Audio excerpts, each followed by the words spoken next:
devamını anlayız hürmetli vatandaşım. Demek Çixop'un yanımında gösterdi. Tayvan'ın prezidenti Ma Ying-jeou bilen Reis Xi Jinping'in uçraşqanlığı 11 ayının 6. günü Singapur'da uçraştılar. İki tarafning qarshi tarafning mustaqil siyosiy gavda ekanligidan iborat reallikni sukut qilganligini oshkorlab ko'rsatdi.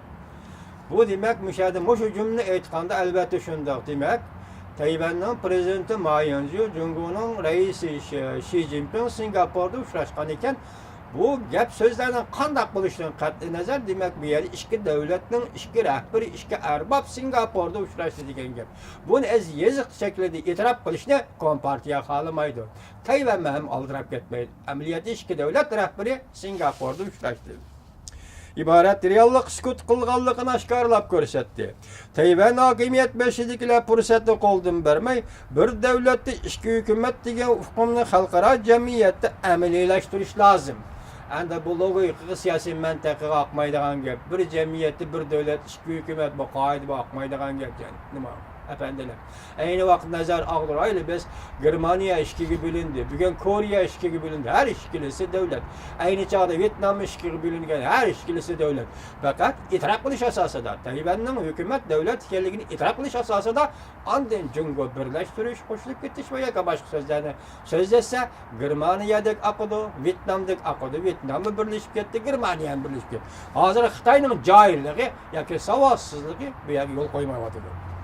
Tayvan mustaqilchilarining ataqli mutafakkiri Hu Jining Huponing bir jungo tarix qarashi qo'shilmadi. Hu Jining mundaq dedi. Mundaq ko'rsa, Tayvan azaldan Jungoning territoriyasi emas. Mana ma hukmni to'g'ri deymiz. Tayvan azaldan Hu Jining deydi. Tayvan azaldan Jungoning territoriyasi emas. Mençin yani Manju yot millat Hanzularning davlati tajovuz qilib kirgandan keyin o'xshash izchil mustaqil o'zini boshqarib kelgan Tayvanni yutib oldi. Masalan, Manjular Jungoga tajovuz qilib kirgandan keyin o'zini mustaqil boshqarib kelayotgan Tayvanni yutib oldi. Yutib olg'idimi yo'q. Jinchingguy deydigan bir kishi shu vaqtda qochib bo'lgan vaqtda, tarixdagi vaqtida bir siyosiy panohlik bilan bo'lgandan boshqa hech qachon Manchun bugun hech qachon Tayvan hukmronlik qilib boqqan emas, bunda tarix yo'q. Mayli Manchun bo'lsin, mayli Minxandonlik bo'lsin, Tayvanga hukmronlik qilib boqqan emas, bunda ish yo'q. Yutib olgan ish yo'q. Yaponiya Manchu urushidan keyin Manchu hukumati Tayvanni Yaponiyaga kesibdi. Bu deganlik atrofida siyosiy ta'siri va mesela ta'siri kuchi yetadigan yoki mening rayonim emas yoki mening rayonim degan doir turgan rayonlarni o'tinib bir shaklida cho'ng davlatlar tarix shunda o'yin o'ynaydi ekan-ku. Shu o'tinib bir shaklida kesibga Yaponiyaga. Bu esa Manjuriyaning zimini yoki Manjuriya hukmronlik qilgan Jungoning bir qismi edi deganlik emas. İkinci Dünya urushi oxirlashgandan keyin Jiang Jiechi Kuomintang partiyasining raisi Jiang Jiechi ittifoqdosh davlatlarning havolasi bo'yicha Tayvanni egalladi. Demek ittifaqdosh davlatlar Ikkinchi Dünya urushida Kuomintangning boshlig'i Jiang Jiechi'ni sen Tayvanga bor dedi. Havola qilib Tayvanni Jiang Jiechining tutib turishiga berdi. Bu Jungo qo'shbaganlik emas. Bundaq egallash herkes o'zinikini egallashga o'xshash bo'lmaydi. Masalan, o'zining zimini bo'lsa, masalan, Shanxayni, Guangzhou'ni egallasa, o'zining ishi. Tayvanni sana havola qilib ittifoqdosh davlatlar berdi. Herkes bu o'zining zimini egalligi o'xshash bo'lmaydi deydi. Bu xuddi ittifoqdosh armiya urushdan keyin Sharq va G'arb Germaniyani egallaganga o'xshash. Mesela urushdan keyin ittifoqdosh armiya Sovetlar Sharq Germaniyani egalladi.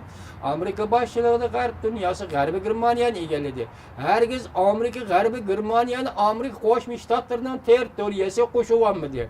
Rossiya hatto mustabid Rossiya Stalin hech qachon Sharq Germaniyani Rossiyaning territoriyasiga qo'shib olmadi. Mana shundaq gap bu egallash shakli. Jiang Jiechi Kuomintang Tayvanni egalladi. Herkes bu egallash herkes bu Tayvan Jungoning territoriyasi zimini deganlik emas deydi Hu Jichi. Demek bunu sözünde aytgan vaqtida sening hozir bugun Tayvan meniki Jungoniki bu degan gaplar oqmaydi deydi. Tarix mana Ikkinchi Dünya urushida ittifoqdosh davlatlar Kuomintang yoki Jiang Jiechiga bergan bir zimin edi bu deydi.